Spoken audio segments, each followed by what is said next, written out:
See, you guys are in your, at the threshold of the dreams that you want to achieve. Please sit down, it's going to be slightly longer.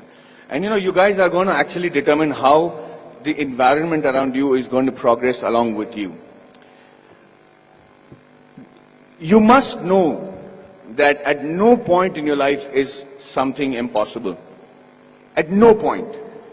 You could be in a place, you could be born and brought up in a place like Bihar, like I have done, and be a big enough star to come and talk to people in Coimbatore as a star. Or you could be in the industry like the Tamil and Telugu industry and be known as the most exciting director. Rajamouli suddenly decides that he can make a film which is, if not better, but at par with Hollywood. And he does that staying in India, and he hits the ball right out of the park. He becomes historic in just that one moment. There is a huge lesson to be learned on things like that. Everybody keeps saying success is when the right opportunity meets the right preparation, right? So you can't have the right preparation by being the engineer that you want to be, and you keep looking out for that right opportunity. But what makes the right opportunity and the right preparation come together? When does that synergy happen for you to be prepared for it? Because like they say, if you're prepared but you don't get the opportunity, it's useless. If you have the opportunity, you're not prepared, it's not useless. But they have to meet at a point, right? And that meeting happens because you will it to happen, because you want it so badly to happen. I could be walking down any street, I could be anybody, but why did that one director come and meet me and wanted me to act in that television serial? If you look at every next step in my career, I have never prepared for it. I have never imagined that this could happen. I never imagined that Mani Ratnam will call me. How would Mani Ratnam know about a guy who's doing a television series in Bombay without even seeing one episode of mine? So let's come back to that one point that happens, the synergy that happens between the right opportunity and the right preparation. And that happens when you have what is called situational awareness. So let me tell you a little bit about situational awareness. Situational awareness is when, as in the army, they say you're completely aware of what is happening around you at all times. So, as I was saying, the situational awareness happens when you're completely aware of everything that is going around you at all times. And you should be able to do that. When we are in the army, and if you're walking down the ground, parade ground, anybody who's involved with the defense will know what I'm saying is the truth. And if there's an officer walking away from the other side of the ground, you have to stop and salute him and say, Ram Ram Sarji, or whatever is the call of the unit. If you don't, they'll give you a brick in your hand and you have to shave with that brick. So, thank you, that's awesome. So, the situational awareness is because you should know when the enemy is around you or when there is danger around you. You know how that is taught to you from when you're a child?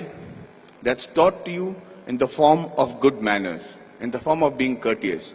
So when you say a good morning, or you're saying a good afternoon, or you're looking around and helping a teacher who's carrying a book and being aware that she needs help, or you're watching around and stepping over a drain and not tripping on yourself, you should know that you're fairly evolved in the art of situational awareness. That's why people insist on teaching children good manners. And anybody who has good manners, it's not just a desire, it's not the desire just to be considered to be a polite guy, but the ability to know when somebody needs to be wished, somebody needs help, somebody is in need of assistance, or somebody has to run away. And that's why you teach your child good manners. And I will tell you today, from the bottom of my heart, I might not be completely worthy of some of the opportunities that I got, but I grabbed it like hell. And I got those opportunities simply because I was a very well-mannered person.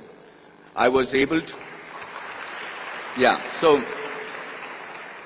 and with that manner, with the way you walk, with your gait, the kind of words that you use, it's very common to use normal language when you're friends and everything, but most people don't even have a vocabulary.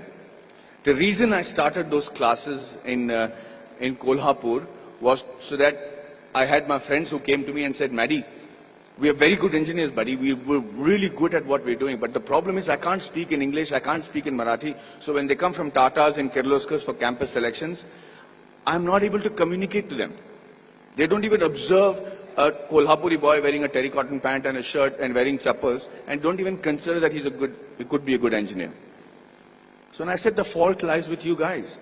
He says, you have to break the clutter. Nobody's going to come and say, hey, you know what, maybe you're a good engineer, let me give you a shot. You have to be noticed in that very first instant. And for two reasons. One is that either you should know what is a good profession for you. If you're not able to make an impression, then quickly change it.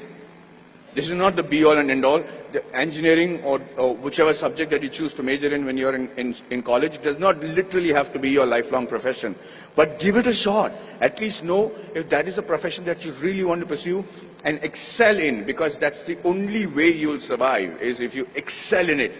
If you excel in it to such an extent that you think, sleep, dream, eat, breathe that particular job.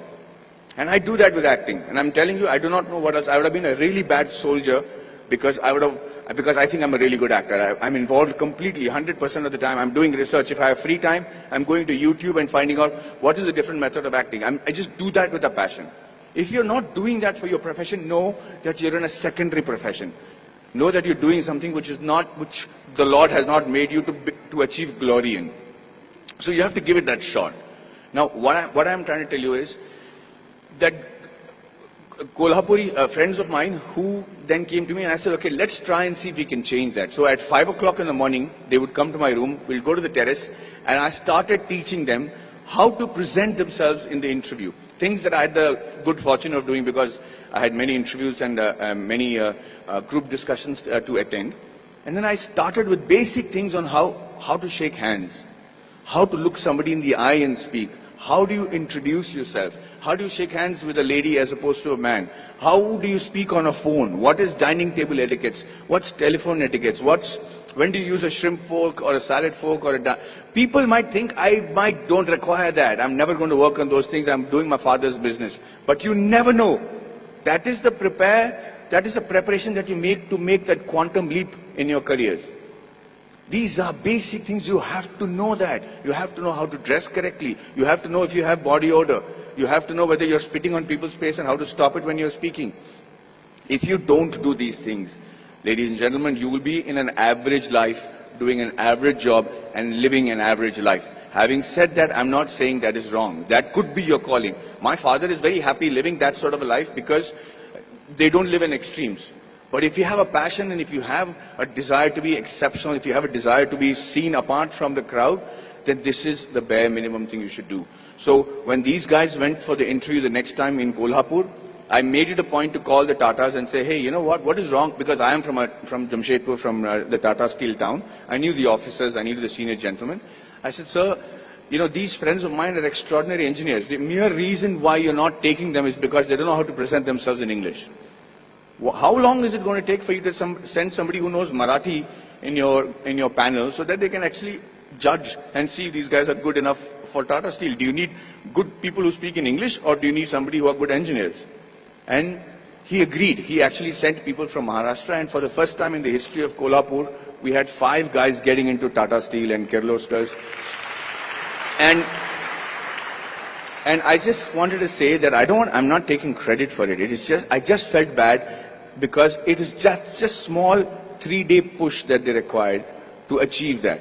So when they were interviewed, they said 4 years of learning engineering one side, and those 3 days with Maddie, we became engineers and successful today because of those 3 days. And what I am teaching you is nothing extraordinary. It is simple stuff. It's the norms. It's the way of the world. So yes, we are all radicals here. I mean, you guys are very awesome students. You're sitting there quietly listening to me. We used to make a ruckus if somebody came to give a speech. But the idea is that you have to connect to the audiences that you're speaking to. Public speaking and group discussion skills can be taught in 15 minutes. I used to challenge my students that I should say, I will hold each and every one of your attention for 15 minutes because I will say such relevant stuff that you will be forced to pay attention to me. And that's how you make an impression. That's how you break the clutter. That's how you get seen in this world, and that's how you can achieve glory for yourself